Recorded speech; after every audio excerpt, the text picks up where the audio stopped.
O papel de marido e esposa pode mudar. O que não muda é o papel de pai e mãe. Como fica a criação dos filhos depois de uma separação? Guarda compartilhada, este é o tema do Opinião Minas de hoje.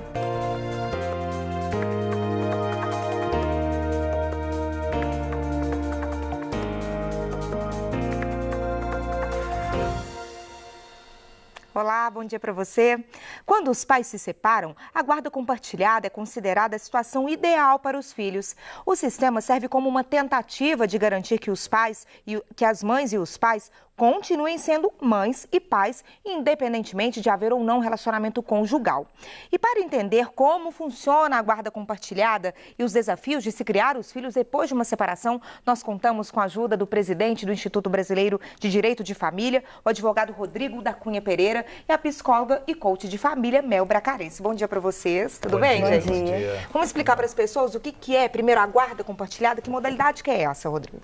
Tá, a guarda compartilhada, desde 2014, ela é obrigatória. Ela veio inicialmente como sendo opcional, mas como ela é e ainda é recheada de preconceitos, isso não colou muito, então ela teve que se tornar obrigatória. E ela é uma modalidade, ela é a regra e as outras são exceções, ou seja, guarda unilateral, guarda alternada, ou mesmo guarda nidal, que é quando os pais se separam, saem de casa e os filhos ficam na casa. Mas o ideal é mesmo a guarda compartilhada, que é o que atende ao princípio do melhor interesse da criança. Você acha que é o melhor mesmo, a melhor opção? Com certeza, né? Muitas vezes os casais, em função dos conflitos que levaram ao divórcio, né, se perdem um pouco nesses papéis. E isso acaba, infelizmente, interferindo um pouco na criação dos filhos, no relacionamento com os filhos. Mas um cuidado muito importante que as mães e os pais precisam ter é de separar as coisas mesmo. Né, de conseguir manter os papéis, conseguir que o pai tenha a mesma presença, a mãe tenha a mesma presença, que teriam se morassem juntos. É a única diferença agora é que eles não moram juntos, mas continuam pais e mães, né? Claro. E a grande importância da guarda compartilhada, sendo obrigatória, é que ela quebra uma estrutura de poder, né? Assim, a guarda não é minha nem sua, ela é nossa, né?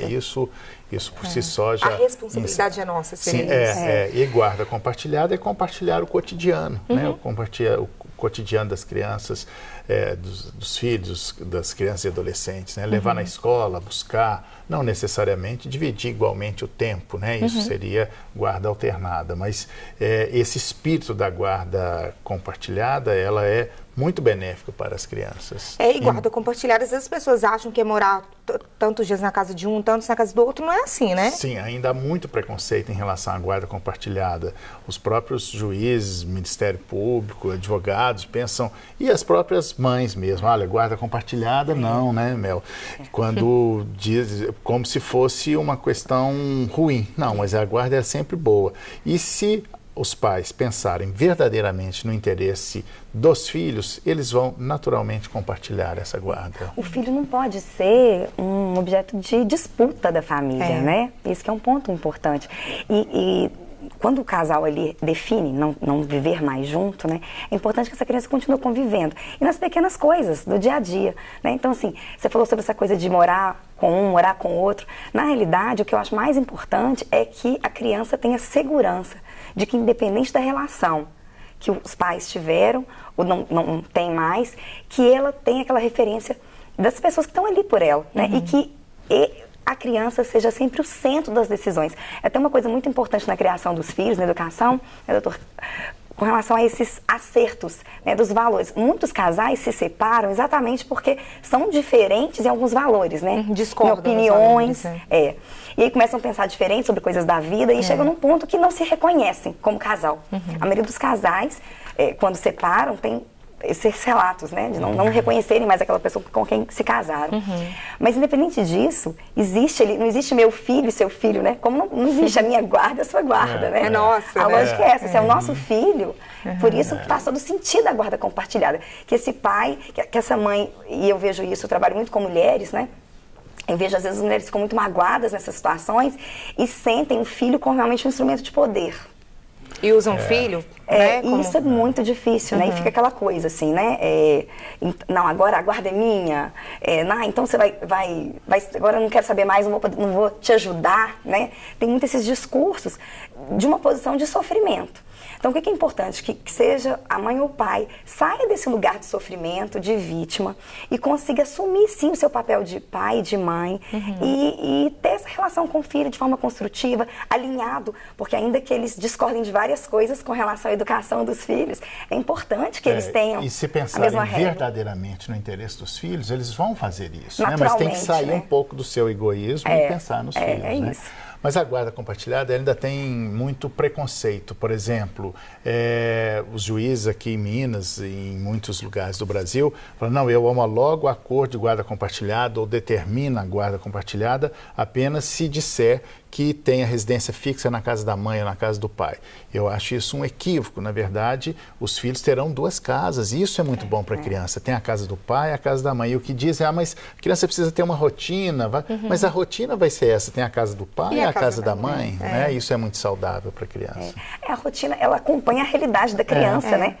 É bom que eles tenham até a identificação em cada casa, um quartinho na casa do pai, um quartinho na casa da mãe. É bom para que eles sintam que os 2 são lares deles, né? Se sintam em casa, né? É importante isso. Porque senão fica uma coisa meio de puxadinho, né? Quando mora com a mãe, aí quando vai com o pai é uma coisa meio improvisada. Ou o contrário, né? E isso para a criança é mais natural do que para os adultos. Eu tenho um filho que quando ele tinha 10 anos, ele falou, pai, você não vai separar? Eu falei, mas por quê? Tomás, eu falei, eu queria ter 2 casas, eu queria como as pessoas lá da minha sala, da minha escola, tem 2 casas, eu queria ter 2 casas. As crianças lidam melhor com a separação do que os próprios adultos, certamente.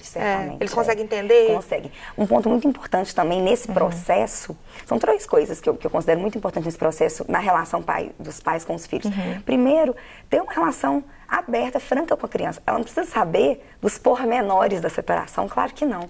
Mas é importante ela entender que ali não existe mais um casal, mas eles continuam juntos, como pai e mãe. Isso eles vão estar sempre juntos. Sempre. Né? Isso é um ponto importante. Um outro ponto importante é que a criança tenha a oportunidade de dizer sobre aquelas emoções que ela está vivendo. Muitas vezes a gente evita falar, né? Evita contar, inclusive, questionar. É ouvir a criança, tá atenta, né? Tá atento ao que a criança está sentindo, ao comportamento, né, nos ambientes, na escola, conversar com o professor, conversar com outros de apoio de aulas pontuais que a criança faça, natação, inglês, acompanhar realmente esse comportamento, né, e se precisar pedir ajuda. E o terceiro ponto, sempre colocar, né, doutor, a criança no centro. Então, assim, nesse momento eu esqueço da minha dor, da minha história, de alguma possível mágoa.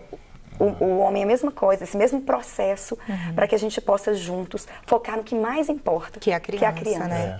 Gente, e nesses acordos do dia a dia, até com a guarda compartilhada ou em outras modalidades de guarda, é importante que a criança participe dos acordos ou não? É um acordo que tem que ser feito com os pais e meio que imposto a ela? Como que pode funcionar isso da melhor forma? Acho que quem poderia responder isso melhor é a Mel, que apenas quero dizer, assim, do ponto de vista jurídico, é que jamais deve se perguntar ao filho, né? Você quer ficar com o pai, quer ficar com a mãe, porque isso você vai impingir uma culpa, qualquer resposta que ele der, ele vai ficar culpado, né? A gente não deve deixar essa responsabilidade, essa decisão para eles, mas... Bom, aí outros a psicóloga... aspectos, né? Com relação a essa questão da guarda, né, de quem eu vou morar, de quanto tempo vou passar, quem me busca na escola, são coisas realmente muito delicadas e as crianças precisam ser poupadas, protegidas disso, né? Uma coisa muito importante é o seguinte, a criança, ela está sob proteção do pai e da mãe. Inclusive, do pai com relação à mãe e da mãe com relação ao pai. Isso é muito importante, sejam juntos ou separados. Agora, para outras questões do dia a dia, eu sou muito adepta da disciplina positiva, né, da criação com apego. E na criação com apego, uma das premissas é você envolver a criança nas decisões, naquelas decisões do dia a dia. Então, por exemplo, a criança, olha, você está hoje aqui, a mamãe vai te levar na escola, e o papai vai te buscar, e aí você prefere fazer isso ou aquilo, sabe, coisas que você pode negociar? Por exemplo, uma coisa que eu negocio muito com meus filhos em casa é, você vai tomar o banho antes ou depois do almoço? Sabe, coisas que a criança começa a participar de algumas decisões, né? Olha, você quer fazer uma aula de natação ou você prefere fazer uma aula de vôlei? Coisas que você consegue envolver a criança nas decisões, porque é a vida dela, né? Claro. Mas com a orientação dos pais. E no aspecto prático, por exemplo, em pensão alimentícia, né? Quando o casal não está numa situação financeira muito boa e consegue conversar sobre isso, e vai ter que fazer cortes. Então, nesse sentido, é bom chegar para o filho e falar, você vai ter que ir para a escola pública, você vai ter que Ele vai ter que fazer alguns cortes. É bom que ela participe para não ficar parecendo que o pai é cruel, a mãe é cruel, né? Então, nesse Entenda sentido, a situação, né? é bom que eles participem um pouco disso, que sejam, que tenham ciência disso, que vai ter que fazer cortes, né, no Você falou em orçamento. pensão, Rodrigo, a pensão muda com essa modalidade de guarda compartilhada? Como que ela é definida, até que idade que ela tem que ser paga? Não, Como a rigor isso? não muda, né? A guarda compartilhada em nada, absolutamente nada muda. E a pensão, ela deve ser paga enquanto tiver necessidade. Pensão é sempre a discussão do binômio necessidade e possibilidade, ou seja, qual a necessidade, quem vai receber, a possibilidade, quem vai pagar, conjugando com o padrão de vida da pessoa. E uma regra clara é que todo mundo que se separa, cai o padrão de vida, né? Então, separação é perda. Então, o mesmo dinheiro que sustentava uma casa vai ter que sustentar duas casas. Então, isso por si só já é uma regra básica. História de pensão alimentícia é assim, todo mundo que paga acha que está pagando muito e quem recebe acha que está pagando pouco, né? Não tem jeito. Né?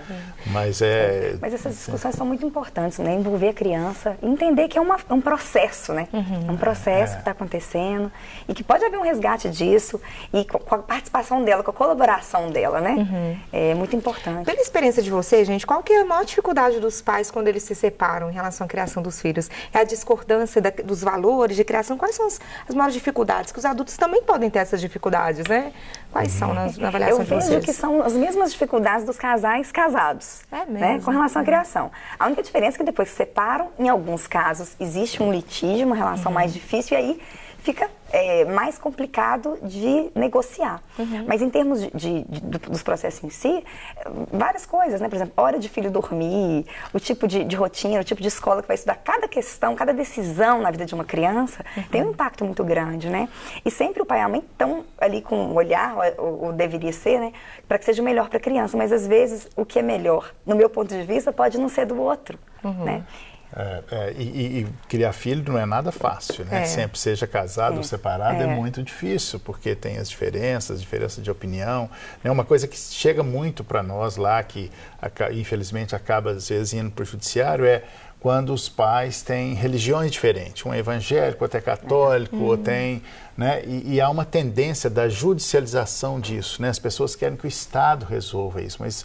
E aí estamos na contramão da modernidade. Na verdade, as pessoas têm que ter a capacidade de resolver e lidar com essas diferenças. Nós não podemos levar tudo para o juiz resolver. Se vai estudar na escola A, na escola B... Tem que ter bom senso, né, gente, nessa relação. E quando não tem bom senso, né, as pessoas vão ter que... Hoje, primeiro porque o judiciário está muito difícil, um congestionamento muito grande, não anda. Então, se puder evitar a busca do judiciário, melhor, né? Então, tem mecanismos para diluir esse conflito, como a mediação e outras formas aí, né? Bom, a gente falou muito sobre guarda compartilhada nesse primeiro bloco, mas existem outras modalidades também, né? Daqui a pouco eu vou pedir para você explicar para a gente, Rodrigo. Vamos para o intervalo e a gente volta já já. Fique por aí.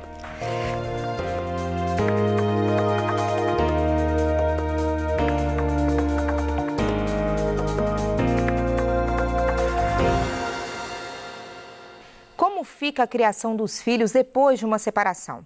Para essa discussão, contamos com a orientação do presidente do Instituto Brasileiro de Direito de Família, o advogado Rodrigo da Cunha Pereira, e da psicóloga e coach de família Mel Bracarense. Gente, a gente explicou muito sobre a guarda compartilhada no primeiro bloco, mas existem outras modalidades, né? Quais são, em que momentos que elas são indicadas? Sim, como eu disse rapidamente, essas outras são exceções, que é a guarda unilateral. Tem algumas situações em que não é possível compartilhar a guarda, seja porque o pai tem algum problema, está internado, está preso, né? Algumas situações assim que entra na exceção. E tem a guarda, e aí fica com um só e tem convívio mais estrito. Essa é a guarda unilateral ou guarda única. Depois nós temos a guarda alternada, que é quando se alterna residências. Né? Por exemplo, é mais comum a guarda alternada, o pai vai mudar de país, então ficou um ano com o pai no Brasil, um ano no outro país, ou então uma semana com um, outra semana com outro, o que não é muito recomendável isso, né? E a guarda nidal, que é uma modalidade muito comum na Alemanha e pouco comum aqui, pelo menos com esse nome, embora as pessoas pratiquem, que é os pais se separam e os pais saem de casa e o filho fica ali no ninho, daí o nome nidal, né? Então, os pais ficam uma semana, revezam aquela residência e e os filhos é que ficam ali e não muda a rotina. Então, nós temos esses 4 tipos de guarda. Cada hora um pai vem para cuidar do filho naquela mesma estrutura. Sim, é isso. As pessoas às vezes fazem essa modalidade sem saber, né, Mel? Eu já tenho como cliente algumas mulheres, né, que são separadas e que fazem um modelo parecido com esse, de haver esse rodízio mesmo. Cada hora um tá ali naquele ambiente que foi o lar da família, né? E é muito interessante. Mas o que eu acredito é que cada família, cada casal ali com filho, cada pai e mãe, vão conseguir e precisam descobrir qual que é o modelo ideal para aquela criança. Para aquela criança. O que é ideal para aquela criança? Porque cada caso é um caso, né? E uma outra coisa muito importante, é fundamental que seja feito com muita transparência com essa criança, para que ela não se culpe da separação dos pais. É muito comum. Isso tem muitos impactos emocionais, né, psíquicos para a criança, essa culpa que às vezes a criança, sobretudo a criança pequenininha, que não entende muito bem o que está acontecendo e meu pai foi embora, minha mãe foi embora, o que será que eu fiz, né?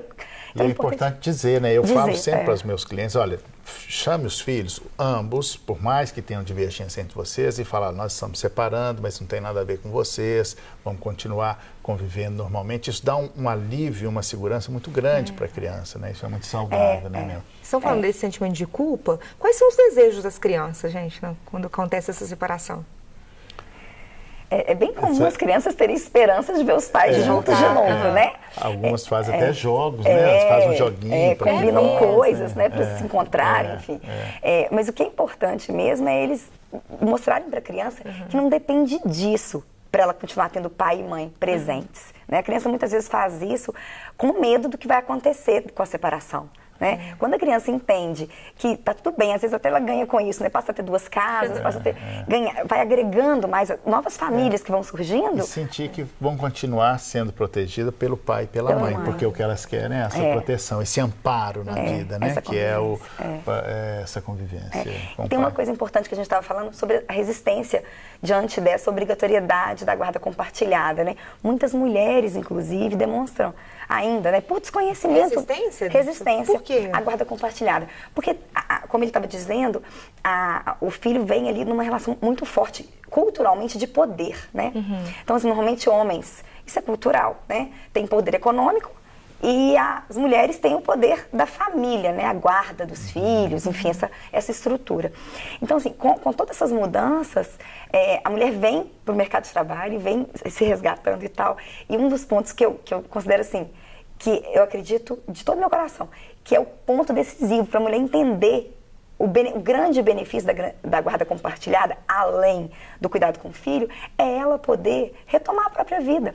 Eu vejo muitas mulheres que, com a maternidade, sofrem um baque muito grande profissional, né, na carreira. Precisam mudar a carreira, ou precisam, enfim, às vezes deixam de trabalhar para estar com os filhos. E aí a separação é um baque duplo nesse sentido, mesmo que elas queiram se separar. Ou seja, a guarda compartilhada ainda é recheada de preconceitos, né? Preconceitos dos profissionais que lidam com isso, profissionais, preconceito dos pais, da mãe, da mulher principalmente, porque a guarda compartilhada ela é benéfica principalmente para a criança, mas depois para a mulher, que vai poder dividir a responsabilidade e fazer um corte nessa questão cultural de que mãe que cria filho, não, é a mãe e o pai, tem que dividir ajuda, né? isso. Uma coisa que um discurso que eu ouço muito, assim, Mel, eu tô me separando, ele já não me ajudava, agora que ele não vai me ajudar mesmo. Não é ajuda, né, Mel? Não é. Na verdade, é o papel de pai. E isso depende muito da mulher também, de dar essa abertura. Né? Para que o homem possa exercer o papel e que ele deseje que ele realmente seja agente com o filho. Ô, gente, vocês estão falando desses joguinhos que as crianças às vezes fazem, mas de um outro lado a gente tem também a questão da alienação parental. Com a guarda compartilhada, isso tende a diminuir? Vamos explicar primeiro o que é alienação parental para as pessoas. A alienação parental, ela funciona, a guarda compartilhada funciona como um antídoto da alienação parental. A alienação parental é quando um pai aliena o filho do outro genitor.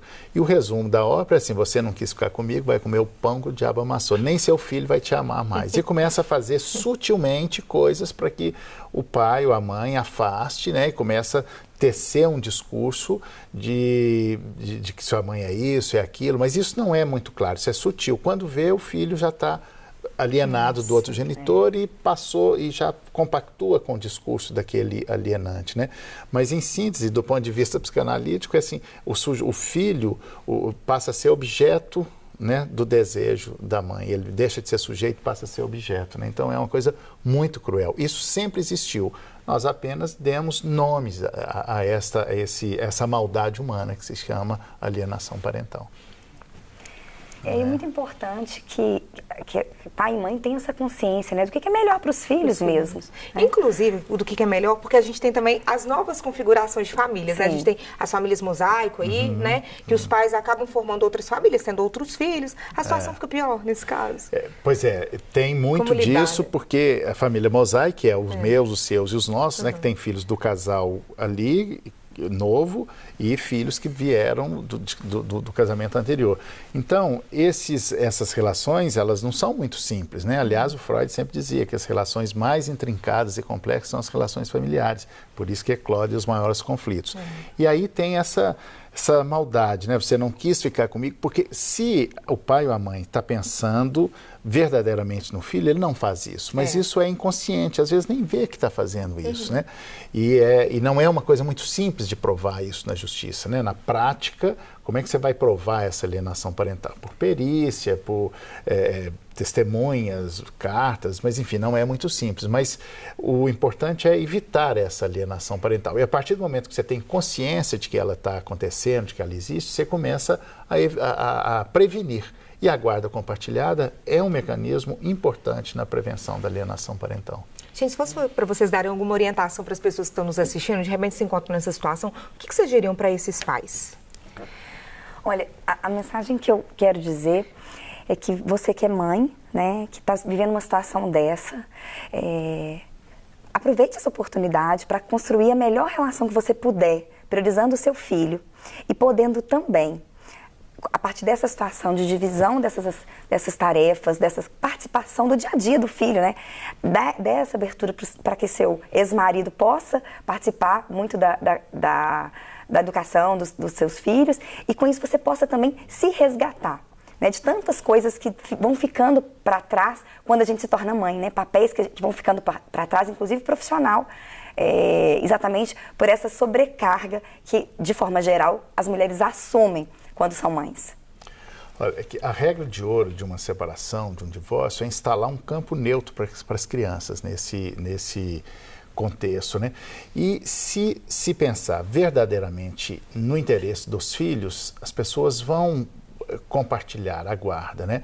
E vai ficar mais fácil de continuar circulando o afeto, que é o que interessa. O que esses filhos querem dos pais é serem protegidos, serem amparados, e esse amparo ele pode vir quanto menos desarmonia tiver entre os pais, mais amparados eles se sentirão. Portanto, é pensar verdadeiramente nos filhos. É amor e bom senso. É isso. Sim, é amor e responsabilidade. E responsabilidade. Gente, muito obrigada pela participação de vocês, pelas orientações hoje no programa. Tá bem? Bom, e você, quer saber o programa de amanhã, o tema que a gente vai discutir? Rever alguma edição? É muito fácil. Curta a nossa página no Facebook, fique por dentro da nossa programação. Amanhã eu volto às 8h15, eu espero você. Até lá!